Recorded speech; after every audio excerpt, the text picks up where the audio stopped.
in the grim depths of Ethelgard's maritime castle, where every sound seemed to turn into a cold echo, reflecting off the polished stone walls, Emperor Valerius III stood motionless. His gaze was fixed upon a painting sent from afar, the portrait of his young niece, Princess Elena of Verdinia. The artist had captured a girl whose beauty was truly astonishing. Eyes the color of spring ice seemed a reflection of the high northern sky, and her golden hair, flowing like molten silk, framed a face full of innocent, almost childlike purity. She appeared as a thin, shimmering ray of light, accidentally wandered into the harsh, intrigue-ridden world of the Ethelgard court. And Valerius, whose heart had long hardened from endless state losses and personal tragedies, saw in her not merely a woman, but the last hope.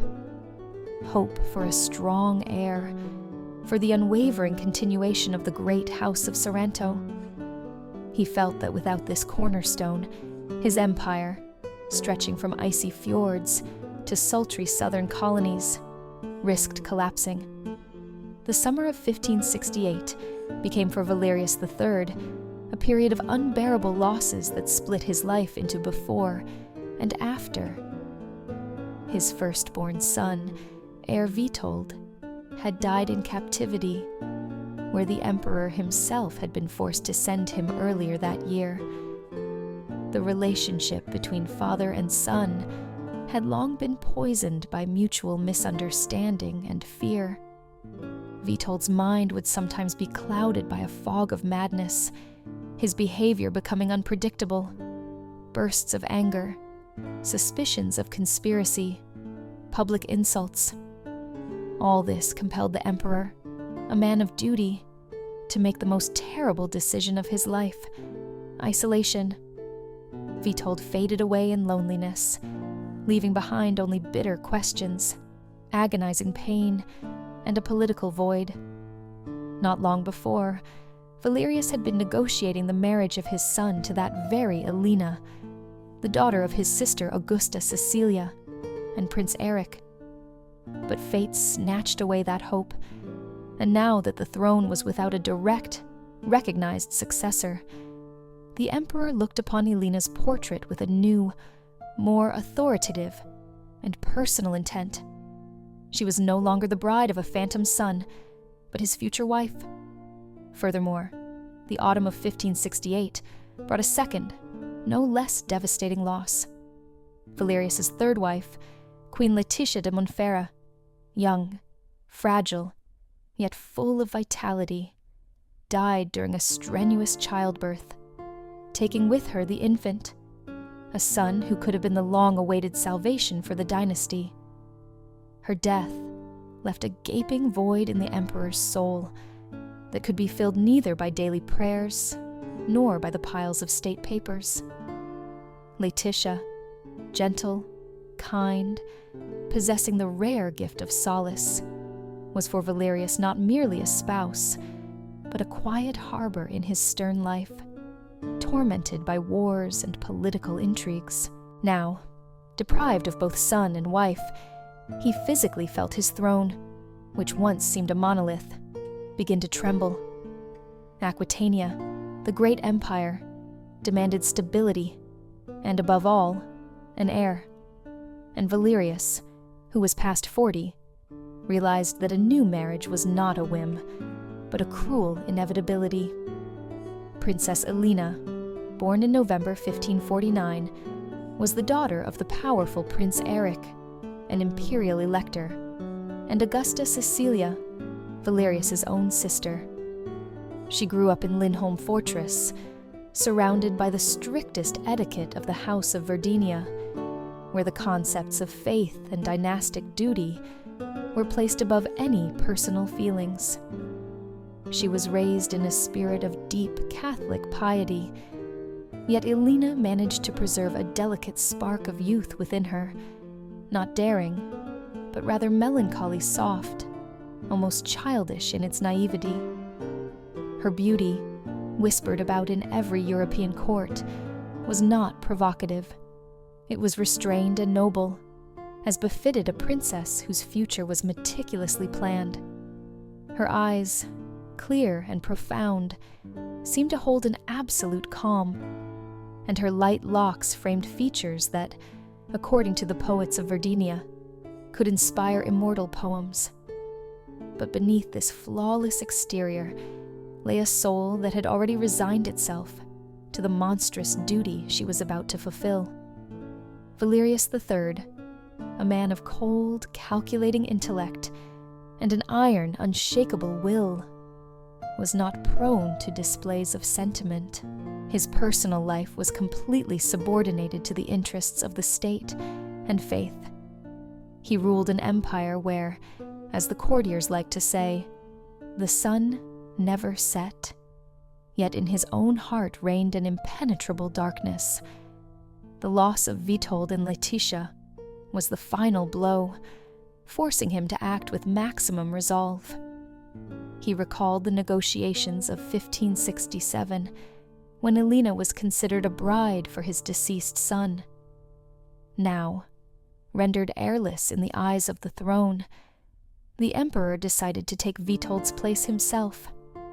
He immediately sent messages to Prince Eric and his sister Cecilia, stating his firm intention. Their reply was respectful, but reservedly compliant. Dynastic marriages of the House of Sorrento, like those of many great houses, often violated boundaries of kinship for the strategic bolstering of power. However, the union with his own niece raised too many moral and political questions. A marriage to such a close relative required not just approval, but an official dispensation from Patriarch Samuel, the supreme spiritual leader. Valerius promptly sent a petition to the Patriarchate. Patriarch Samuel, known for his strict and even ascetic morality, attempted to dissuade the emperor. "This union will be considered sinful, Majesty," stated his personal message. "The kinship is too close, and the consequences for the health of the heirs may be unbearably grave." But Valerius was inflexible. His reply was brief and categorical. His empire, torn apart by rebellions against his rule in the northern provinces, the threat of pirates in the Mediterranean, and the growing ambitions of the neighboring kingdom of Aragon, could not afford weakness or delay. The Patriarch, unwilling to enter open conflict with the most powerful monarch on the continent, reluctantly yielded. He issued the required dispensation. The path to marriage was officially open. In the spring of 1570, preparations began for the grand wedding. Princess Elena left Lindholm, leaving behind the familiar, though strict, world of the Verdinian court. Her journey to Aquitania was long and exhausting, over snowy passes, through lands where echoes of war and whispers of intrigue were constantly heard. She traveled not as a young girl dreaming of passionate love and romance. She traveled as a sacrificial princess, perfectly aware of her dynastic duty. She was accompanied by letters from her mother, Augusta Cecilia, filled with wise advice and sincere prayers for her well-being, and most importantly, for her fertility. Valerius, meanwhile, awaited her in the city of Castrel, an ancient fortress perched on cliffs, where the air was filled with the smell of sea salt and centuries of history. He was preparing for a new chapter, but in his heart, the grief for Laetitia still smoldered, unextinguished. Her thin, ghostly shadow seemed to follow him invisibly through the halls of the maritime castle. On September the 12th, 1570, Castrel, the ancient, proud city of Aquitania, was literally immersed in solemn, though slightly mournful radiance. The bells of the main cathedral chimed, their mighty toll echoing off the stone walls of the Alcazar, and the narrow streets were richly adorned with garlands and rich fabrics, fluttering in the wind. On this day, Valerius III, Emperor of Aquitania, entered his fourth marriage with Elena of Verdinia, his niece. He was 43 years old. His face, framed by a dark, grizzled beard, was already furrowed with lines, and his eyes held the deep, inhuman weariness of a man who bore the burden of an entire empire. She, the 20-year-old Elena, radiated her untouched youth. Her light hair was styled beneath a modest pearl diadem, and her icy blue eyes sparkled with an incredible blend of shyness, almost fear, and the steely resolve to fulfill her duty. She wore a dress of white, heavy velvet, embroidered with silver thread. It was as modest as it was noble, emphasizing her fragile yet delicate beauty.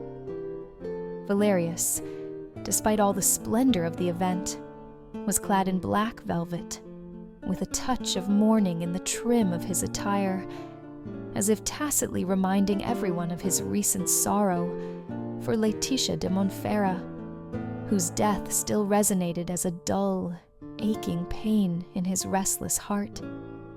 The ceremony in Castrel Cathedral was strict, yet majestic, the golden light of thousands of candles reflected in the colored stained glass windows, and the thick, sweet scent of incense mingled with the aroma of roses liberally strewn across the stone floor.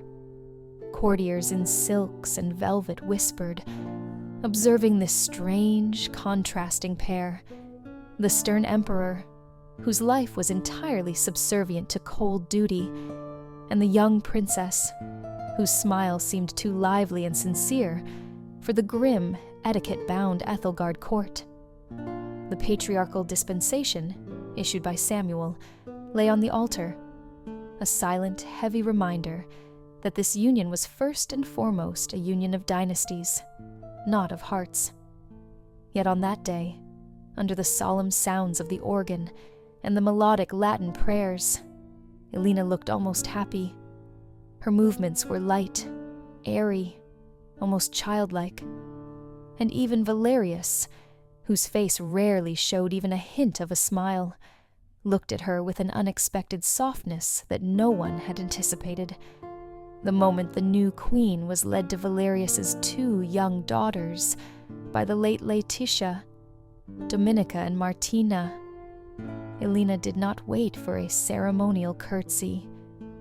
Forgetting everything her ladies-in-waiting had taught her, the young queen swiftly rushed to the girls, embraced them warmly, and kissed them. The little ones, stunned by such a sudden and tender impulse, simultaneously laughed and cried, and the entire court froze in astonishment. "It is improper. It violates the rules," the old ladies whispered, but Valerius merely gave a slight nod, as if permitting Elena to be herself. Her spontaneity, so alien to the prim Ethelgard court, was like a breath of fresh air in the stuffy halls of the maritime castle, permeated by dust and formality. The emperor, accustomed only to intrigues and political calculation, looked at her minor blunders with uncharacteristic patience. He was not in love. Love, or what he considered it to be, was left in the distant past, buried with Laetitia. But in Elena, he saw the future. He saw the son who, he believed, would strengthen the dynasty and ensure the empire peace for decades to come. Just a few months after the wedding, Elena became pregnant. The Ethelgard court, which always awaited an heir with eagerness and impatience, began to scrutinize her every step, often without decorum. In December 1571, Elena gave birth to a son, whom they named Leon, after the great patron saint of the empire. The bells of Ethelgard and Castrel rang out joyously, and the court plunged into riotous, uncontrolled jubilation. Valerius, who had lost so many children, saw in this infant a sign of divine grace. He stood by Elena, his usually stern profile softened as he looked at the fragile, silk-wrapped bundle in her arms. "Is he healthy?" Valerius asked, looking at his wife. She smiled, and her eyes shone with a happiness he had almost forgotten. "He is small, but sturdy, my lord. Look at his long fingers." Valerius bent over the cradle, his gaze softened. "Leon," he whispered, "may God protect him." But even in his voice lay the shadow of the old, dynastic anxiety. The children of Sorrento, born of consanguineous marriages, were often frail, and this thought, like a dark, insatiable cloud, hovered over the entire court. The child was weak, like many descendants born from such close kinship. The specter of illness, so familiar to the Sorrento dynasty, hung over the cradle. Elena, despite the difficulties of childbirth, recovered surprisingly quickly. Her inner energy seemed inexhaustible. She constantly wrote letters to her mother in Lindholm, telling her about her new life in Aquitania, about her stern but just husband, about the girls, Dominica and Martina, who had become almost her own. She strived to be not only a queen, obligated to bear heirs, but also a mother to the 2 orphans, whom she taught embroidery, told Verdinian fairy tales, and sang quiet lullabies. And of course, she was a wife to the emperor, whose thoughts were entirely occupied with wars and politics. One day, walking with the girls in the vast garden of the maritime castle, she noticed Dominica, the elder one, hiding her tears from her. "What is wrong, my little star?" Elena asked, sitting down on a stone bench beside her. Dominica, with eyes full of childlike sorrow, whispered, "I miss Queen Letitia, my mother, very much." Elena hugged her tightly. "I can never replace her, my dear," she said softly, "but I promise you, I will always be here for you. Would you like me to tell you how we used to ride fast sleighs in Verdinia in the winter?" The girl, sobbing, nodded. A faint but sincere smile lit up her face. Elena knew her true human role here lay not only in bearing heirs, but in being a light and comfort to these children who had lost their mother. Valerius, completely absorbed in state affairs, rarely found time for personal conversation with his wife.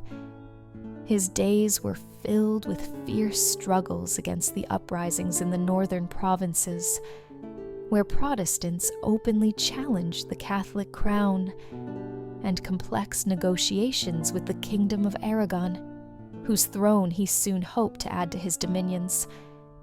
But in those rare, brief moments when he returned to his private chambers, he invariably found solace in Elena. Her sincere smile, her quiet, melodic laughter, her naive but engaged questions about the affairs of the empire, which she barely understood. All this surprisingly softened his heart of stone. He did not speak of love to her. That word was foreign to his pragmatic nature. But he wholeheartedly valued her unquestioning loyalty, her resilience, and her purity. Deep down, he knew that this marriage was his harsh political decision, his duty. But Elena brought something more to it, a warmth he had completely unexpected. Between 1571 and 1580, Elena endured 5 births, after Leon, Carlo, in 1573, Diego, in 1575, Valerius Jr., in 1578, and finally, Marina, in 1580, were born. Each new child brought the empire fleeting joy, yet inevitably brought with it new, agonizing anxiety. The children were born weak, sickly, and their health was fragile, like thin glass. In 1575, Elena lost Carlo, who was barely 2 years old.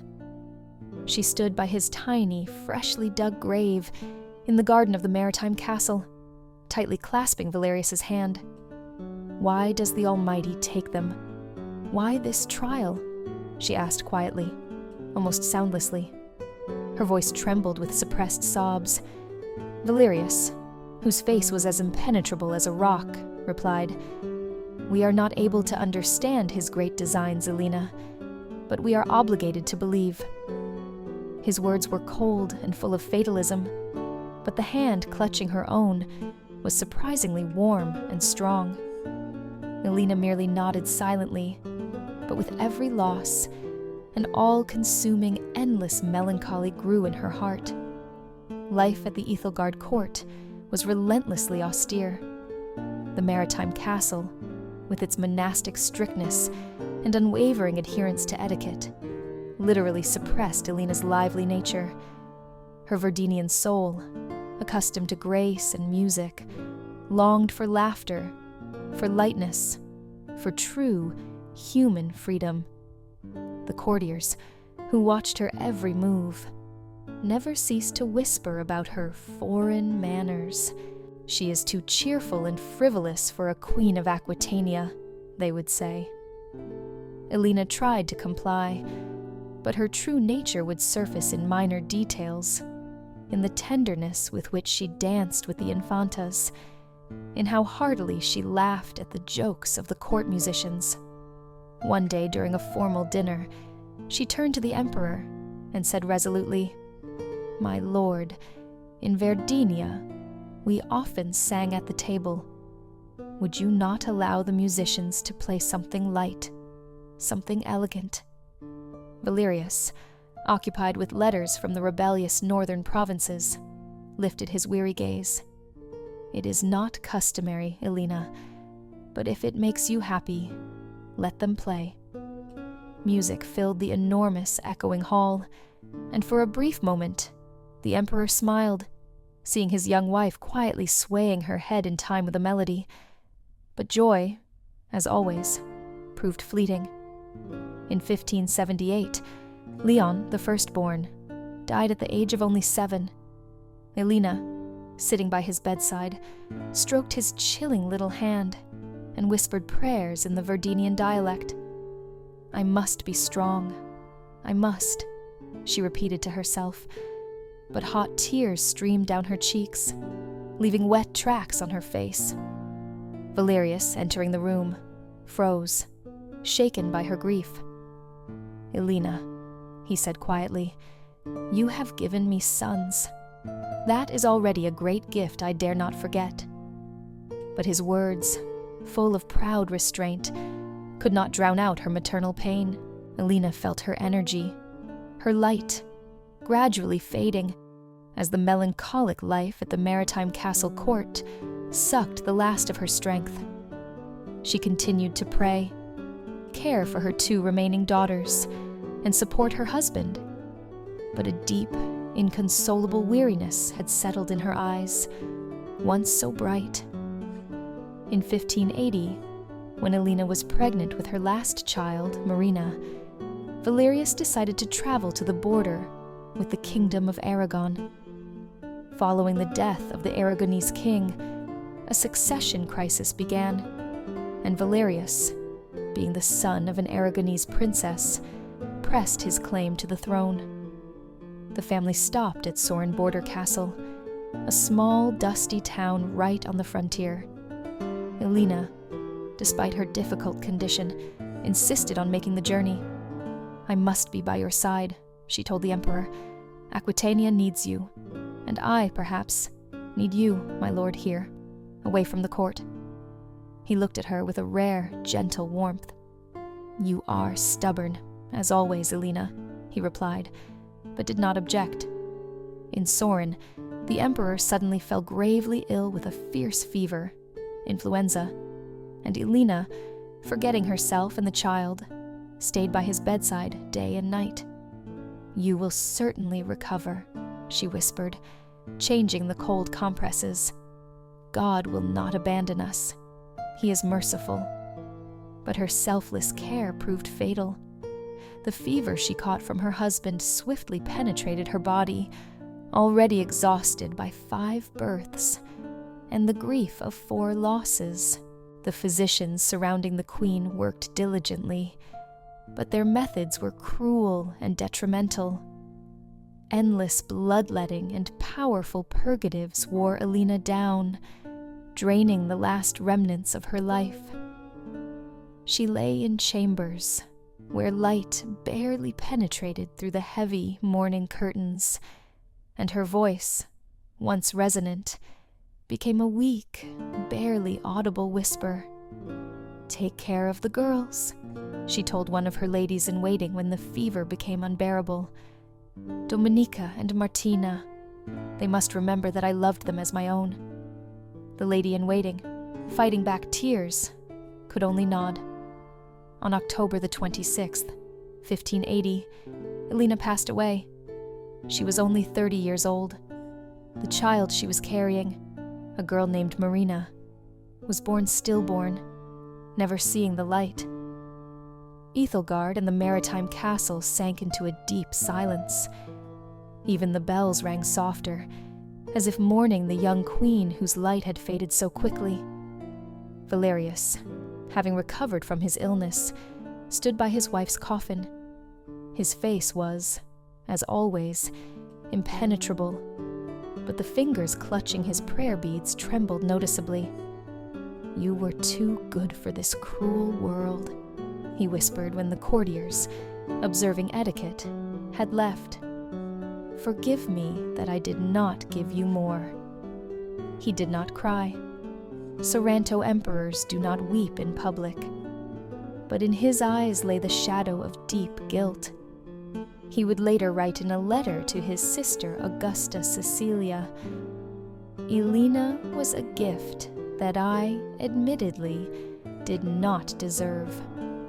Her unwavering faith and her children are all I have left. Of the 5 children Elena bore, only one lived to adulthood, Valerius Jr., who inherited the throne. The others, Leon, Carlo, Diego, and Marina, died in early childhood, taking with them all of Elena's hopes for a strong, happy family. Emperor Valerius III lived for another 18 years after the death of his last wife. His life was a continuous series of painful losses. He outlived 4 wives: Maria of Portugal, who died in childbirth in 1545, Mary Tudor, who died in 1558, Letitia de Montferrat in 1568, and now Elena. He ruled a great empire whose borders stretched from Mexico to the Philippines, but his heart remained forever lonely. The wars in the northern provinces, the struggle against the eastern invaders, the annexation of the Kingdom of Aragon in 1580, all this demanded his constant attention, but in the silence of the nights, he invariably thought of the past. "If I had chosen a different path," he once told his advisor, Chancellor Aldo, "if I had not insisted on this marriage, perhaps Elena would be alive." The Chancellor, a severe and pragmatic man, replied, "Your Majesty, the Emperor's duty always stands above personal desires. You have given Aquitania a legitimate heir. You have fulfilled your duty to the dynasty." But Valerius merely shook his head sadly. "An heir is far from everything," he said quietly. Valerius III died in 1598 at the age of 71 in the maritime castle, surrounded by priests and quiet prayers. His son, Valerius Jr., ascended the throne, but his rule was weak, far from the formidable grandeur of his father. Dominika and Martina, raised by Elena, grew up to be strong, intelligent, and educated women. Dominika became co-ruler of the northern provinces, demonstrating a character inherited from both mothers, from the gentle Letitia and the resilient Elena.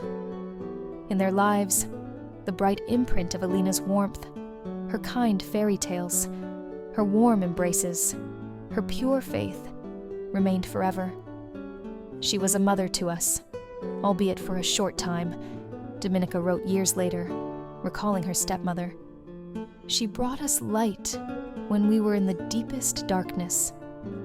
The story of Alina and Valerius was, above all, a story of duty, sacrifice, and fragile hope, trapped between the cold stone walls of the maritime castle.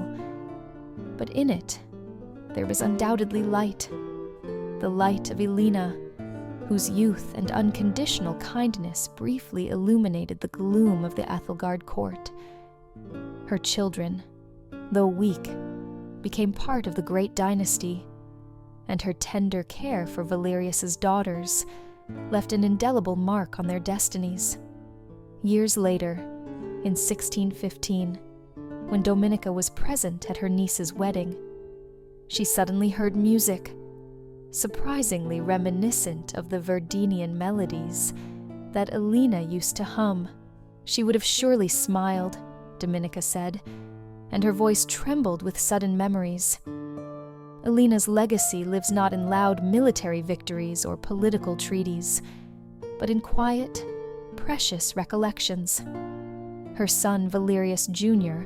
ruled Aquitania, but his reign became, sadly, the beginning of the slow, relentless decline of the empire. And yet, in her short life, there was something much greater than mere politics. She brought human warmth to the maritime castle, a warmth it had not known before or since. Her unwavering faith, her astonishing resilience in the face of unbearable losses, her sincere love for the children, all this became the most important part of the House of Sorrento's story. And if somewhere in the Ethelgard cathedrals or Verdinian halls quiet, chamber music sounds, it seems to carry the gentle echo of her voice, her laughter, her tireless prayers. Elena departed, but her light remained.